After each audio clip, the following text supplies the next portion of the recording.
ಅಯೋಧ್ಯೆಯ ರಾಮ ಮಂದಿರ ದೇಣಿಗೆ ಲೂಟಿ ಕೇಸ್ಗೆ ಸಂಬಂಧಪಟ್ಟ ಹಾಗೆ ಇದೀಗ ಉತ್ತರ ಪ್ರದೇಶದ ಎಸ್ಐಟಿ ಪೊಲೀಸರು ರೇಡ್ ಮಾಡಿದ್ದಾರೆ. ಅಯೋಧ್ಯೆಯ ರಾಮ ಮಂದಿರ ದೇಣಿಗೆ ಲೂಟಿ ಕೇಸ್, ಈ ಕೇಸ್ಗೆ ಸಂಬಂಧಪಟ್ಟ ಹಾಗೆ ದೇಣಿಗೆ ಕಳ್ಳತನ ಪ್ರಕರಣದಲ್ಲಿ ಬಿಗ್ ಆಪರೇಷನ್ ನಡೆಸಲಾಗಿದೆ. ಉತ್ತರ ಪ್ರದೇಶದ ಎಸ್ಐಟಿ ಪೊಲೀಸರು ರೇಡ್ ಮಾಡಿದ್ದಾರೆ.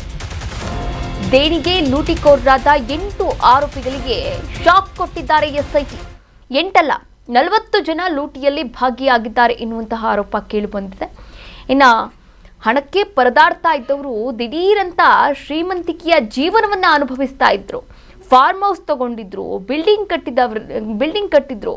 ಇದೆಲ್ಲದೂ ಕೂಡ ಅಂದರೆ ಯಾರ್ಯಾರು ಫಾರ್ಮ್ ಹೌಸ್ ತಗೊಂಡಿದ್ದಾರೆ, ಬಿಲ್ಡಿಂಗ್ ಕಟ್ಟಿದ್ದಾರೆ, ಹಾಗೆ ಹಣಕ್ಕಾಗಿ ಪರದಾಡ್ತಾ ಇದ್ದವರು ಶ್ರೀಮಂತಿಕೆಯ ಜೀವನವನ್ನು ಅನುಭವಿಸ್ತಾ ಇದ್ದಾರೆ. ಅವರೆಲ್ಲರಿಗೂ ಕೂಡ ಒಂದು ಬಿಗ್ ಶಾಕ್ ಎದುರಾಗಿರುವಂಥದ್ದು. ಮುಖ್ಯ ಆರೋಪಿ ಟೀನು ಮನೆಯಲ್ಲೂ ಕೂಡ ಖಾಕಿ ತಲಾಶ್ ನಡೆಸಿದೆ. ಚಿನ್ನದ ಒಡವೆಗಳು, ಪ್ರಮುಖ ಕಾಗದ ಪತ್ರಗಳನ್ನು ಕೂಡ ಜಪ್ತಿ ಮಾಡಿರುವಂಥದ್ದು. ಉಳಿದ ಆರೋಪಿಗಳ ಮನೆಗಳಲ್ಲೂ ಕೂಡ ವಸ್ತುಗಳು ಸೀಸ್ ಆಗಿದೆ. ಕುಟುಂಬಸ್ಥರ ಹೇಳಿಕೆಯನ್ನು ದಾಖಲಿಸಿಕೊಂಡಿರತಕ್ಕಂಥ ಖಾಕಿ ಪಡೆ ಮುಂದಿನ ತನಿಖೆಯನ್ನು ಕೂಡ ಕೈಗೊಂಡಿದೆ. ನೋಡಿ, ಆರೋಪಿಗಳ ಮನೆ ಆಗಿರ್ಬೋದು, ಸ್ಥಳಗಳಲ್ಲಿ ಎಸ್ಐಟಿ ದಾಳಿಯನ್ನು ನಡೆಸಿದೆ.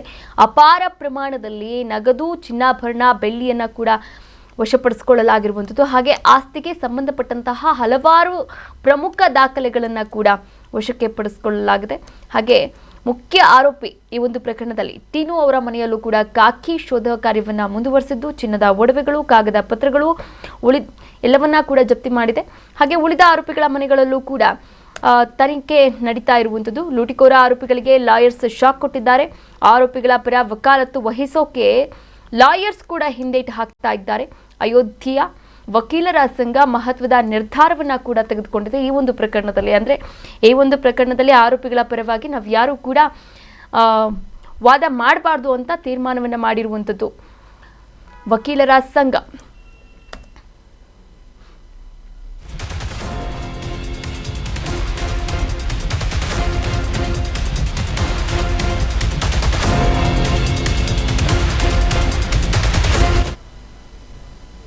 ಅಯೋಧ್ಯೆಯಲ್ಲಿ ನಡೆದಿರ್ತಕ್ಕಂಥ ದೇಣಿಗೆಯ ಲೂಟಿಗೂ ಹಾಗೆ ಕರ್ನಾಟಕಕ್ಕೂ ಕೂಡ ಲಿಂಕ್ ಇದೆ.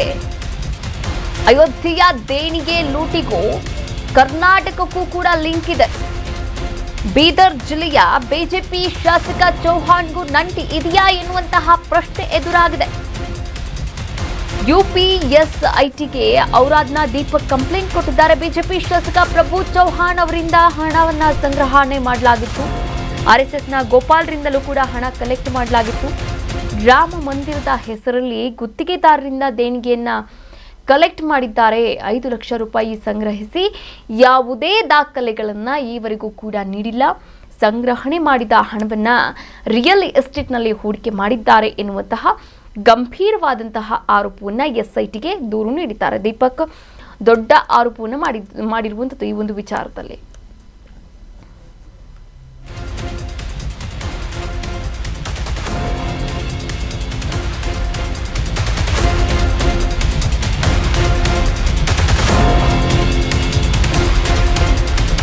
ಕರ್ನಾಟಕ ನ್ಯೂಸ್ ಬೀಟ್ ಫಾಲೋ ಮಾಡಿ, ಸಬ್ಸ್ಕ್ರೈಬ್ ಮಾಡಿ.